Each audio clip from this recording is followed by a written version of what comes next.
Pensem só nisso. Um líder, já bem mais velho, no finalzinho de uma jornada de 40 anos, tem uma última chance para falar com seu povo. Isso, em essência, é o livro de Deuteronômio. Não é só um livro de leis, sabe? É o discurso final e super urgente de Moisés. E é isso que a gente vai explorar agora. O cenário é de arrepiar.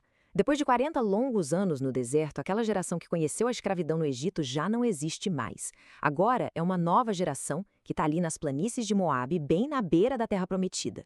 E o líder deles, Moisés, tem essa última oportunidade para preparar esse povo todo para um futuro do qual ele mesmo não vai fazer parte. A pergunta que move tudo isso é, nossa, muito forte, né? O que um líder diria se tivesse uma única e última chance para preparar seu povo para o que vem pela frente? O livro de Deuteronômio é basicamente a resposta de Moisés a essa pergunta tão fundamental. Então vamos lá. A gente está na beira da Terra Prometida, o palco de um recomeço. Moisés, com os seus 120 anos, está diante de uma geração novinha de israelitas. E aqui tem um ponto que é, sabe, crucial. A maioria ali não viu os milagres no Egito. A vida que eles conhecem é a vida no deserto. A história deles precisa ser contada de novo. E para preparar essa nova geração para o futuro, Moisés faz uma coisa que é essencial. Ele faz com que eles olhem para o passado.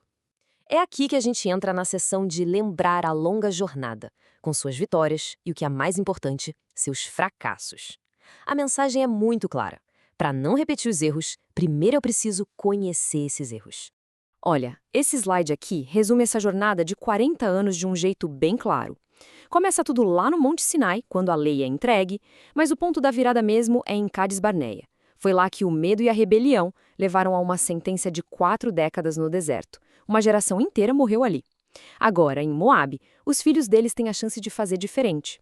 E aqui a gente vê a consequência trágica daquela falha. A falta de fé da geração anterior foi o que definiu tudo.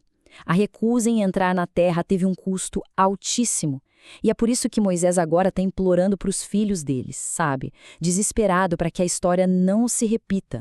E toda essa história de fracasso, na verdade, abre caminho para a solução, a lei para uma nova vida. Moisés não está só listando regras antigas. Ele está apresentando a lei como se fosse a arquitetura de uma sociedade justa. Um projeto fundamental para que eles pudessem finalmente prosperar na nova terra.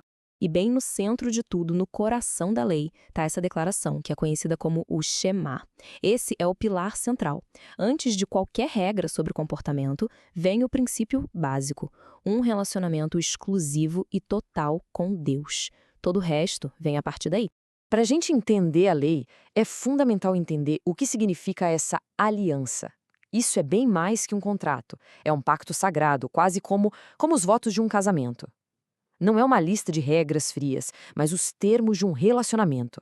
As leis, incluindo os 10 mandamentos, são as responsabilidades do povo dentro dessa aliança. E aqui estão, então, os pilares dessa aliança, os 10 mandamentos. Moisés repete eles para essa nova geração porque eles são a base de tudo. É interessante notar como os primeiros mandamentos definem a relação com Deus e os outros definem como as pessoas devem viver umas com as outras, em comunidade. São os princípios que não mudam para uma sociedade funcionar bem. E agora a gente chega no ponto alto, no clímax dramático do discurso. Moisés apresenta a escolha, bênção ou maldição. Depois de relembrar a história e de reapresentar a lei, ele força o povo a encarar 2 caminhos para o futuro deles, sem meio termo. Nossa, e esse slide aqui deixa a escolha bem clara, né? Preto no branco.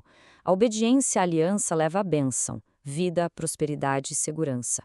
A lógica é que, seguindo o projeto de Deus, a sociedade floresce.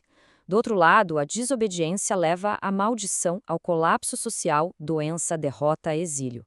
A mensagem não podia ser mais direta. As ações da nação determinam o destino dela. Bom, e com isso a gente entra na parte final, que talvez seja a mais emocionante da história. Seção 5, passando a liderança. Um novo líder para uma nova terra. O discurso de Moisés não é só para o povo, é também o ato final dele, se preparando para a própria partida. E é aqui que está a grande ironia, a parte trágica da história. Por causa de uma falha coletiva lá atrás, o próprio Moisés, o homem que liderou todo mundo por 40 anos, não pode entrar na Terra Prometida. A tarefa final dele, então, é um ato de puro sacrifício, preparar o seu sucessor para alcançar um sonho que ele mesmo nunca vai realizar. Esse slide mostra em detalhes como foi essa transição final. E é impressionante como tudo acontece de forma organizada.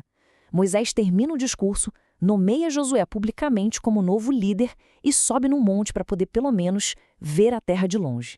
Ele garante que a nação vai estar em boas mãos antes de partir, cumprindo sua missão até o fim. E tudo isso nos deixa com uma última pergunta para a gente pensar. Como é que as lições de uma jornada tão dura no deserto e as últimas palavras de um líder podem de fato moldar o futuro inteiro de uma nação? Deuteronômio parece sugerir que a memória do passado e o compromisso com certos princípios são o verdadeiro alicerce sobre o qual um destino é construído.